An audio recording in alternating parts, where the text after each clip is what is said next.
Uma das perguntas que nos chegaram foi por que razão existem tantas igrejas?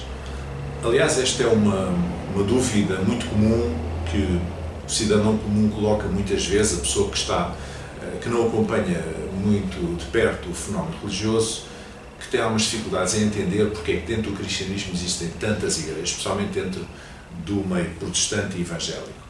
Bom, a razão é muito simples, tem a ver com as vicissitudes da história da Igreja, a história do cristianismo. Em 2000 anos de história,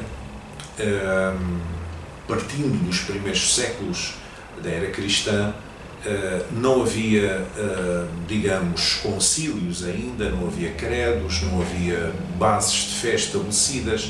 O que havia era uma coisa muito simples, havia um património histórico do primeiro século, dos apóstolos, e daquela geração de líderes de comunidades cristãs que lhes sucedeu, como Timóteo, Tito, etc., e que, portanto, esse património de memória, digamos assim, doutrinário e em termos de prática também, foi isso que passou juntamente com os textos do Novo Testamento. Portanto, os primeiros evangelhos começaram a ser escritos por meados do primeiro século.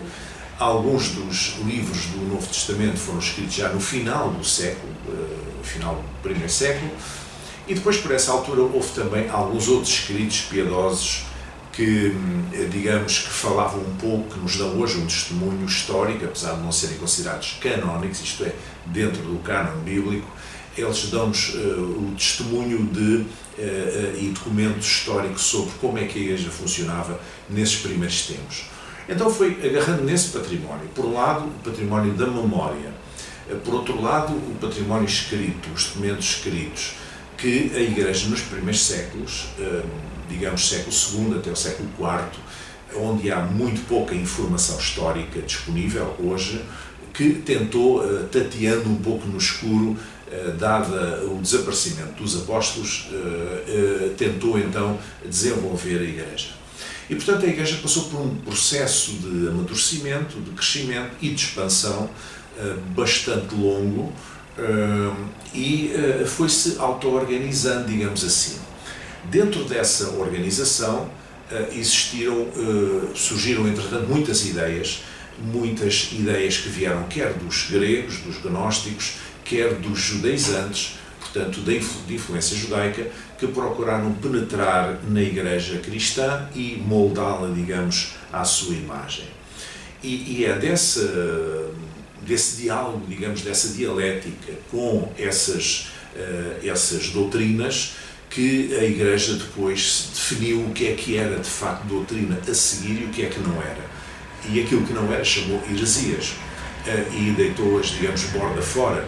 As outras aceitou e continuou a desenvolver. Entretanto, surgiram ao longo da história várias divergências doutrinárias, sensibilidades diferentes, e isso fez com que a Igreja depois se dividisse, digamos assim.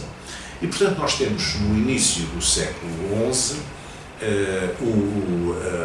um primeiro cisma, digamos, chamado Cisma do Oriente, do qual resultou a Igreja Ortodoxa, portanto a Igreja chamada grega ou do Oriente, que ainda permanece, e ao Ocidente a Igreja Latina ou chamada Católica Universal. Mas depois, no século XVI, houve um outro segundo grande divisão, digamos assim, na Igreja cristã, que foi a Reforma Protestante. E a partir daí, de facto, deixou de haver, dentro da corrente protestante, deixou de haver um governo, uma estrutura de pirâmide, que é a estrutura episcopal, digamos, que existe na Igreja Católica, essencialmente.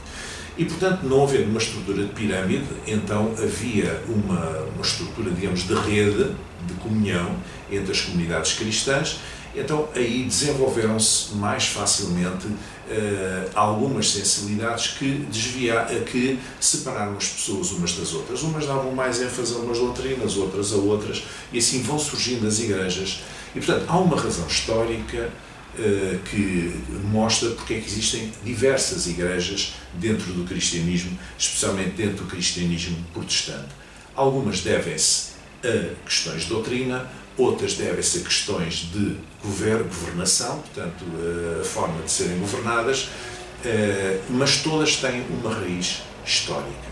Essa é a razão porque existem diversas igrejas. No entanto, muitas das igrejas protestantes estão juntas em grandes federações ou grandes uniões ou alianças, digamos assim, o que demonstra que, apesar de estarem divididas, estão unidas numa base de fé comum, uma grande parte delas. De resto, também na Igreja Católica, apesar da sua estrutura de pirâmide, existe uma variedade imensa de obras religiosas, de institutos religiosos, em que as pessoas têm sensibilidades diferentes, no entanto, elas persistem dentro de uma mesma estrutura. Caso diferente, acontece com a Igreja Protestante. Essa é a razão de existirem tantas igrejas diferentes. A razão é a história.